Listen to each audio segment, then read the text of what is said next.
السلام عليكم ورحمة الله تعالى وبركاته.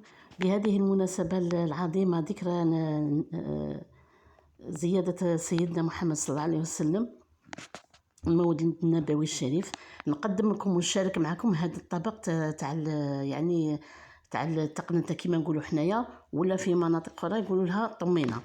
هنايا غادي ندي هاد المقله، هنايا حميتها، غادي نديرها الكاس الاول تاع السميد يعني يكون موين.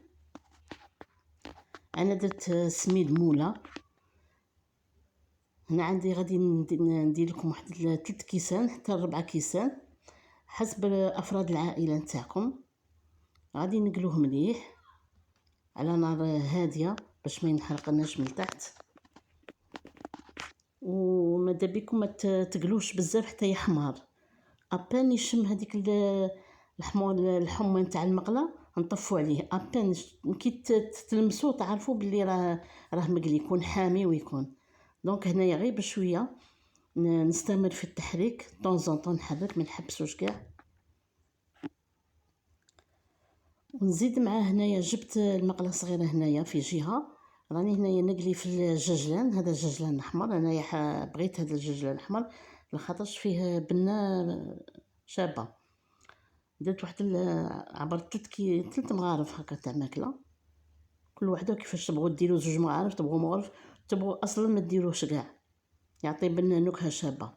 هنا تاني هذا الججلان غادي نقليه. فوالا هنايا شوفوا كيفاش بدا يتحمر لنا. ها هو الحمار هنايا، ما راه احمر ما راه ابيض.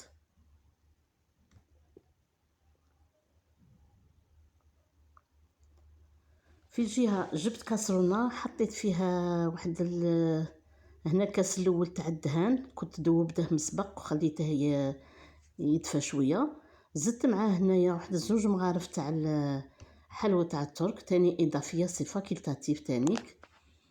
وهنايا درته مع الدهان يكون شويه دافي باش هكا يذوب لنا كامل هذاك حلوى الترك، دوك باش ما تبقاش هكا فتات فيها.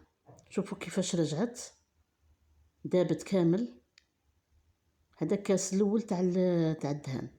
هنا في جهه من برد الججلان راني هنايا خلطته مع السميد. هاي كيفاش درته، خلطته. دوك نضيف عليه الدهان هذاك دايب، نديرو الكاس الاول تاع الدهان يكون دافي شويه. هذا كيما نقولوا حنا تقنته بنينه بالبزاف. ها ولا كيفاش الكاس الاول نخلطو مليح، نخلطو كاع هذا الدهان مع باش يتشرب مليح اليدان تاعنا.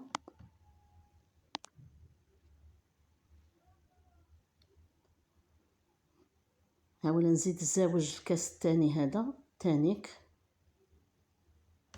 هنايا نكتفي بهذا الدهان. هذا كيما نقولوا حنايا في الجهه تاع الغرب نقولوا لها تقنته. هنا اللي راهم يتابعوا فيا درت له الحليب على خاطرش باش يجي طري، هذاك السميد يجي شباب، تجي فيه طراوه. حركي مليح، خلطي هذاك الحليب مليح مع السميد. ومع الاخر راني ضفت هنايا العسل، نخلطها مليح ونخلي هاد التقنته تاعي خليها ترتاح. حنايا كما قال لك حنايا في الافون امهات تاعنا، الام تاعي نعقل كانت دير غير السميد والعسل والدهان. حنايا درك زدنا الحلوى الترك، زدنا الججلان. هاي راهي في الاخر تاع التقديم، في حسن صحن التقديم. ان شاء الله تكون عجبتكم هذا الوصفه تاعي. في ملتقى اخر ان شاء الله.